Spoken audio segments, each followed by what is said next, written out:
ఇక ఈ విషయంలో ఓటుకున్నట్టు కేసు విషయంలో నిందితుడిగా ఉన్నటువంటి వ్యక్తి ముఖ్యమంత్రి రేవంత్ రెడ్డి. కాబట్టి ఈ కేసును పక్క రాష్ట్రానికి బదిలీ చేయాలని సుప్రీంకోర్టులో చెప్తే, సుప్రీంకోర్టులో కేసు వేస్తే మాజీ మంత్రి జగదీష్ రెడ్డి గారు సుప్రీంకోర్టు ధర్మాసనము ఒక న్యాయం జరిగేటువంటి విషయంలో ముఖ్యమంత్రి అయితే న్యాయమూర్తులు ధర్మాసనాలు ఎక్కడైనా వాళ్ళకు లోబడతాయా, ఒత్తిడికి లొంగుతాయా?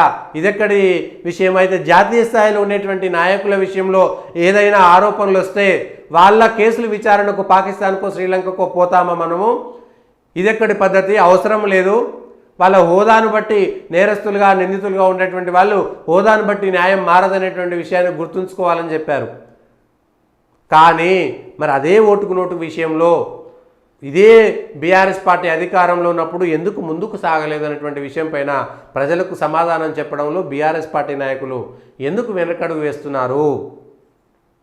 అప్పుడు చంద్రబాబు నాయుడు రేవంత్ రెడ్డియే కదా, మీకు సంబంధం లేనటువంటి వ్యక్తులు కదా, మీరెందుకు ఓటుకునేటువంటి విషయంలో ముందుకు వెళ్ళలేదు? ఎందుకు విచారణ జరపలేదు?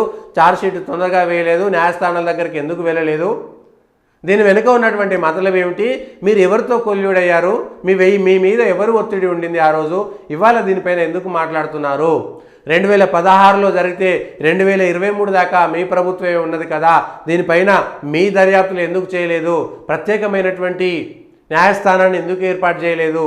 ప్రత్యేకమైనటువంటి బెంచ్ ఎందుకు ఏర్పాటు చేయలేదు? దీనిపైన ఎందుకు మీ విచారణ సంస్థలు వేగవంతంగా దానిపైన విచారణ చేయలేదు? ఎందుకు ఛార్జ్షీట్ వేయలేదు? ఈ విషయాలపైన కూడా స్పష్టంగా చెప్పాలి. ఇది కూడా చెప్పాలి. అది చెప్పకపోవడం వల్లనే మీ పైన అనుమానాలు వస్తున్నాయనేటువంటి విషయాన్ని చెప్పాల్సినటువంటి అవసరం ఉంటుంది. అది దానికి సంబంధించినటువంటి అంశం. ఇక